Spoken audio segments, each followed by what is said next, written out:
शानो अजमत है उससे बढ़कर हजरत मूसा की शानो अजमत है। हजरत मूसा रसूल तो है मगर हजरत दाऊद के बराबर नहीं है। हजरत दाऊद रसूल तो है मगर हजरत इसहाक के बराबर नहीं है। हजरत इसहाक रसूल तो है मगर हजरत इस्माइल के बराबर नहीं है।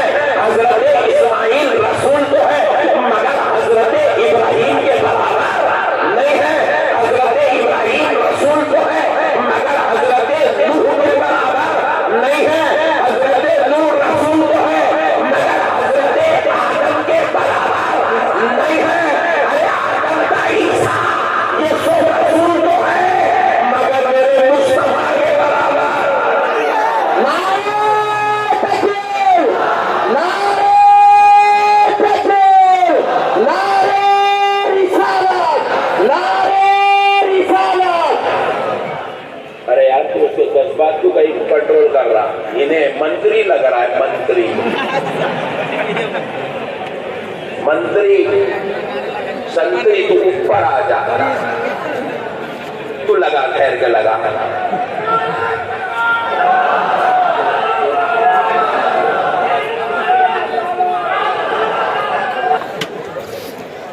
तुम तो मदीने वाले रसूल की पार्टी के हो, तो फिर इतनी शोर मचा दो कि दुनिया कह दे कि आज मुसलमानों का नबी पैदा हुआ है।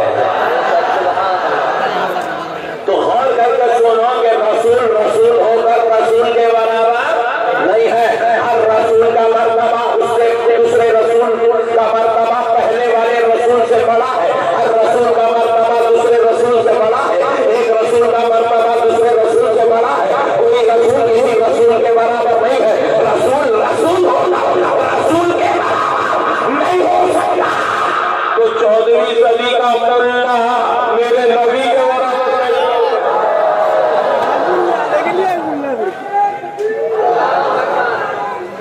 या रसूल अल्लाह।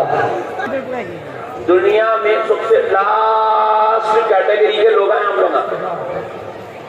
हमारे बाद कोई है ही नहीं, हम लोग सबसे लास्ट आखिरी दर्जे के मुसलमान हैं।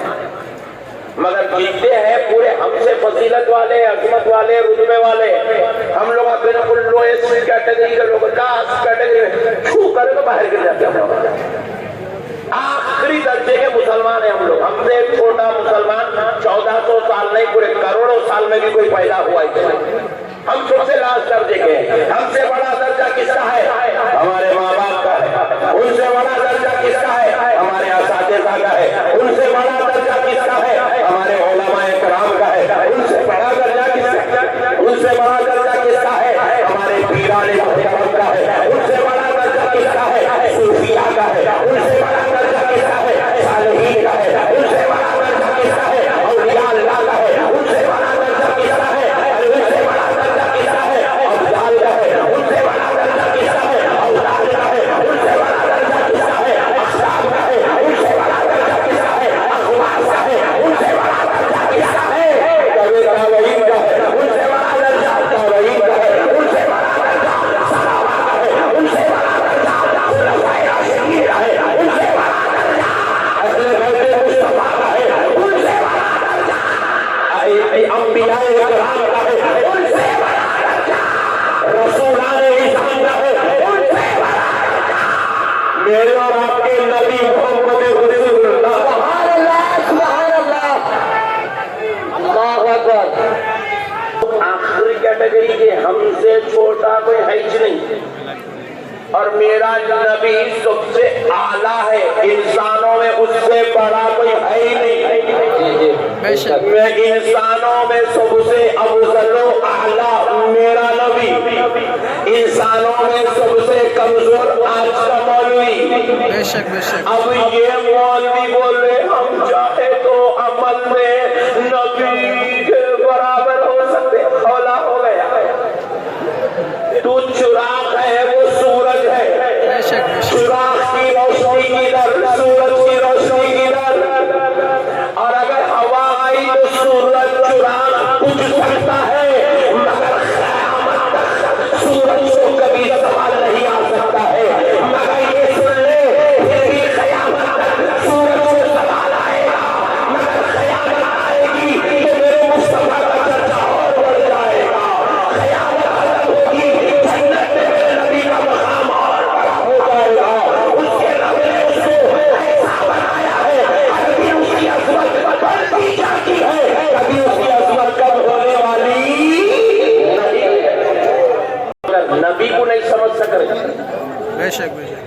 नबी के मुकाम को नहीं समझ सक रहे, नबी की शान और अजमत को नहीं समझ सक रहे, नबी के रुतबों को नहीं समझ सक रहे, नबी के दर्जात को नहीं समझ सक रहे, नबी की शान और अजमत को नहीं समझ सक रहे। वो सबसे बड़े बदतरीन दर्जे के लोग हैं जो नबी को अपनी तरह समझते हैं। नबी को कितना भी मत पलटा दो तो उसके बेचारे की रिकॉर्डिंग खराब हो जाए।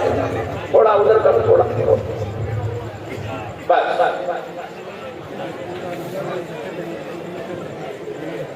सवाल पैदा हो रहा, मीलादुन नबी कहीं को करते, ये जुलूस कहीं को निकालते, ये जलसा कहीं को करते, ये बिदअत है, ये शिर्क है। लोग अब मत,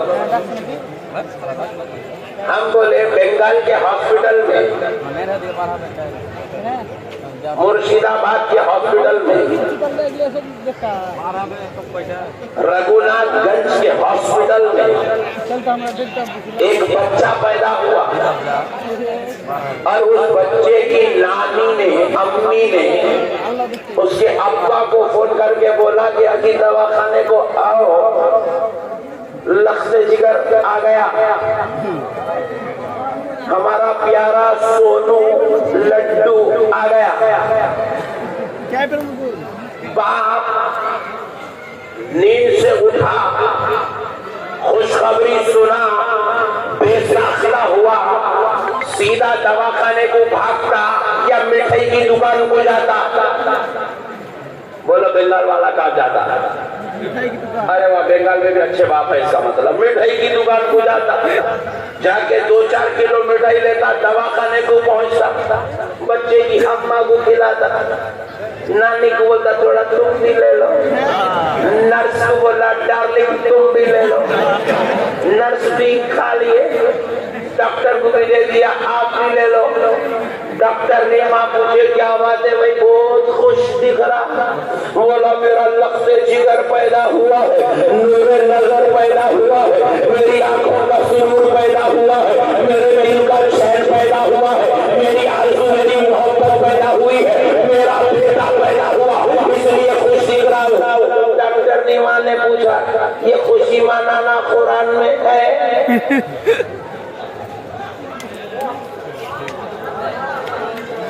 काले बाप का काला बेटा पैदा हुआ तो खुशी मनाना हदीस में है? ये बोला डॉक्टर नीमा मेरा बेटा पैदा हुआ खुशी और गम के लिए, मोहब्बत और मिठाई बांटने के लिए, मुझे कुरान और हदीस की क्या जरूरत है? मैं बाप हूँ, मेरा लख्ते जिगर पैदा हुआ है, जिंदगी का खाना है, एक बाप का बेटा पैदा हुआ तो बाप को खुशी होती है, बेटा पैदा हुआ माँ को खुशी होती है, नवाजा पैदा हुआ नाना नानी को खुशी होती है, पोता पैदा हुआ दादा दादी को खुशी होती है। ये तो तकाज़ा है इंसानियत का, फितरत का तकाज़ा है कि खुशी खुद ब खुद होती है। तो फिर हमने भी जवाब दिया, ऐसा नहीं सुन ले, तेरा बेटा पैदा हुआ तो तू खुशी मना रहा है, मगर बच्चे की धरती पर आने वाले घर में तारा रब्बुल अव्वल जो बेटा पैदा हुआ उसी हज़रत आमिना का बेटा नहीं, उसी हज़रत अब्दुल्लाह का दुलारा बनकर नहीं, उसी हज़रत अब्दुल्लाह का पोतरा बनकर नहीं, बल्कि क़यामत तक आने वाले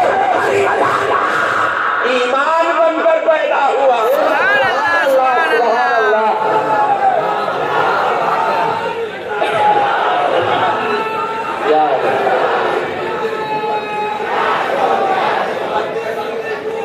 या रसूल या रसूल या रसूल या रसूल, अल्लाहु अकबर,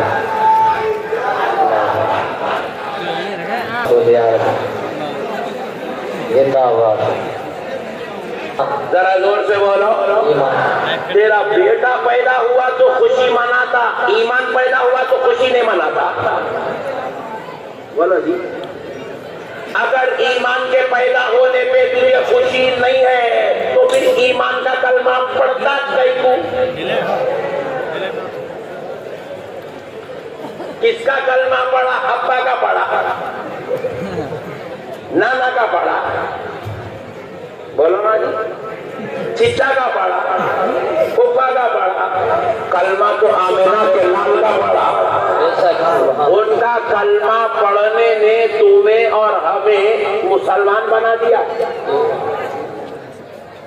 उनके सदक़े में कुरान मिला, उनके जरिए से नमाज मिली, उनके जरिए से दीन मिला, उनके जरिए से शरीयत मिली, उनके अमल से हदीस मिली, उनके कौलो फ़िल से हदीस मिली, उनके जरिए से जन्नत का पता मिला, उनके जरिए से नेकी का अमल मिला, उनके जरिए से गुनाहों से बचने का तरीका मिला, उनके जरिए से शैतान के शर से बचने का माहौल मिला।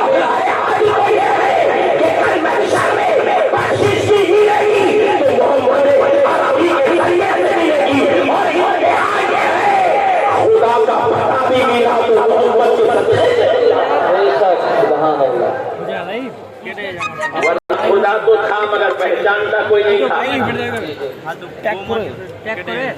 खुदा तो था, अल्लाह तो था मगर अल्लाह का तारुफ नहीं था, अल्लाह का तारुफ नहीं था।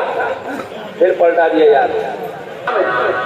12 रबीउल अव्वल को हम लोग जश्न मनाते हैं, अगरचे कि ये जश्न मनाने का सबूत कुरान और हदीस से मौजूद है, लेकिन फिर भी बहैसियत मुसलमान आपको जश्न मनाने के लिए किसी दलील की जरूरत नहीं है, क्योंकि जिस तरह बेटा पैदा हो बाप को खुशी मनाने के लिए दलील की जरूरत नहीं है, क्योंकि वो बेटा पैदा होना, उस पर बाप का खुश होना ये फिक्री तकाज़ा है।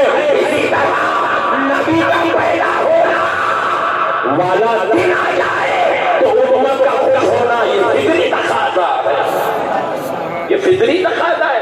अच्छा एक बात बोलो, मस्जिद में माइक है, मौज़न साहब माइक में अजान नहीं दिए या माइक खराब हो गया, आपको अजान की आवाज नहीं आई, नमाज को जाते नहीं जाते? बोलो भाई, अरे जरा बोलो भाई, अजान की आवाज आपको सुनाई नहीं दी, नमाज को जाते नहीं जाते? क्योंकि माइक के आप मोहताज नहीं है, टाइम देखना है, चले जाना है। आजान की आवाज सुनाई दे तो गुड, नहीं सुनाई दे तो वेरी गुड। टाइम हो गया, नमाज को जाना ही जाना है। आप माइक के मोहताज नहीं, आज अजान नहीं आई, आवाज नहीं आई, अजान की मैं नमाज को नहीं जाता। दुनिया का कोई अजान नमाज की मोहताज नहीं है, अजान की आवाज नमाज की मोहताज नहीं है। इसी तरह मेरे मुस्तफा की मिलादत के लिए किसी दलील की जरूरत नहीं है। आपका ये फिक्री तकाज़ा है, आप मानना ही मानना, करना ही करना। नबी पैदा हो गए, अच्छा अगर नबी पैदा नहीं होते या हमको नबी के मानने की तौफीक नहीं होती तो आज अपन लोग कहाँ होते थे मालूम? घंटी बजाते रहते थे। हाँ जी, अगर आज अगर हमको नबी नहीं मिलते, हमको मिलादुन नबी नसीब नहीं होता तो उठा के मुंह लगा के लेना पड़ता था। यही बात समझिए, आ गई नहीं? अगर आज हमारे को नबी नहीं मिलते तो हमको अपने हाथों से खुदा को बना के फिर अपने हाथों से खुद पूजा करना पड़ता था। ये जो आमिना के लाल का सदका है, अल्लाह ने हमें बुत परस्ती से बचा लिया है, अल्लाह ने हमें दूसरे मजहबों में जाने से बचा लिया है। नबी का कलमा पढ़ना हमें सारे हराम से एक खुदा से जोड़ दिया है। सुभान अल्लाह, सुभान। एक खुदा की इबादत करने का मौका मिला है, प्यारे नबी की उम्मत में रहने का मौका मिला है, हमें क़यामत के दिन उनकी शफ़ाअत पाने का मौका मिला है, उनकी शफ़ाअत के सदक़े में जन्नत में जाने का मौका मिला है। इस पे दलील की क्या जरूरत है भाई? नहीं ये बिदअत है, बिदअत किस बोलते हैं? बिदअत बोले तो दीन के अंदर नया काम। तो मिलादुन नबी पे खुशी मनाना नया काम का है? ये तो 1400 साल पुराना काम है। मेरे नबी की मीलाद पर सहाबा ने खुशी मनाई, मेरे नबी की मीलाद पर ताबईयों ने खुशी मनाई, मेरे नबी की मीलाद पर ताबईयों ने खुशी मनाई। हाँ ये अलग बात है कि सबके खुशी मनाने का अंदाज अलग अपने तरीके के मुताबिक खुशी मनाते थे, हम अपने तरीके के मुताबिक खुशी मनाते। अब अगर कोई जाहिल आपको पूछे, रघुनाथगंज का कोई जाहिल आपसे पूछे सहाबा लाइटिंग लगाते थे क्या? ये बच्चे बैठे तो अपने बेचारे भोले भाले मुसलमान, अरे हो गई सहाबा लाइटिंग लगाते थे क्या? सहाबा लाइटिंग लगा, सहाबा इतना बड़ा पेंडाल डाले थे क्या? साहबा ये झंडियां लगाए थे क्या? साहबा झंडे पढ़ करके निकले थे क्या? कोई आपसे पूछे, सुनो ना यार, कोई आपसे पूछे तो आप बेचारे भोले वाले मुसलमान, अरे हो रे भाई सही बात है, साहबा लाइटिंग लगाए थे क्या? साहबा झंडियां लगाए थे क्या? साहबा पेंडाल डाल के जलसा करे थे क्या?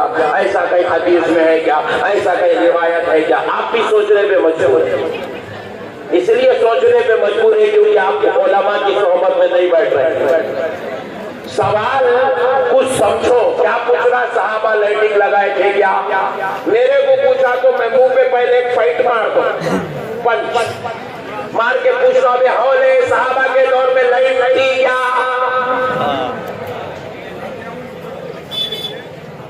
पूछा कि सहाबा के दौर में पेंडाल डाले थे क्या? तो मैं पूछो सहाबा के दौर में पेंडाल था क्या? सहाबा के दौर में झंडियां लगाए थे क्या? तो मैं पूछो सहाबा के दौर में झंडी बनाने वाली फैक्ट्री थी क्या? अरे नादान, ये आज हमारे दौर में नसीब हो रहा है तो हम ये सब कर रहे हैं, उन्होंने अपने दौर के हिसाब से किया, हम अपने दौर के हिसाब से कर रहे हैं। वाह सुभान अल्लाह, सुभान अल्लाह। आज हमारी मस्जिद के ऊपर स्लैब है नहीं है, अंदर लाइट है नहीं है, माइक है नहीं है, एसी है नहीं है, तुम्हारी मस्जिद में नहीं होगा। हिंदुस्तान की हजारों लाखों मस्जिदों में एसी लगा हुआ है। आप बताओ सहाबा की मस्जिद में स्लैब था क्या? बोलो। तू कहीं डाला, तू भी अरबी के पत्ते डाल, उसके नीचे नमाज पढ़। सहाबा की मस्जिद में जानिवास थे नहीं थे, अपने पास है उठा ले। सहाबा की मस्जिद में पत्थर बिछा हुआ था नहीं था, फिर अपनी मस्जिद में से निकाल दे। अपनी मस्जिद में लाइट है, सहाबा की मस्जिद में लाइट नहीं थी, अपनी मस्जिद में माइक है, सहाबा की मस्जिद में माइक नहीं था, फिर तू भी निकाल दे। तुम्हारे काटे सामने। उसके बाद तू खाली एक लकड़ियां गाड़, उसके ऊपर पत्ते डाल, नीचे नमाज पढ़। सजदे में गया, कंकड़ चुभे तो बोलता अरे बाप रे वाह, वो सुन्नियों को मान लिए तो अच्छा है रे भाई। मेरे को एक साहब ऐसी बोले मस्करे पन्ने, बच्चे आके बैठते किचोरे पन्ने के भाषा करते बात। बच्चा बोला मौलाना जो नबी के दौर में था मैं वही करूंगा, जो नबी के दौर में नहीं था मैं वो नहीं करूंगा।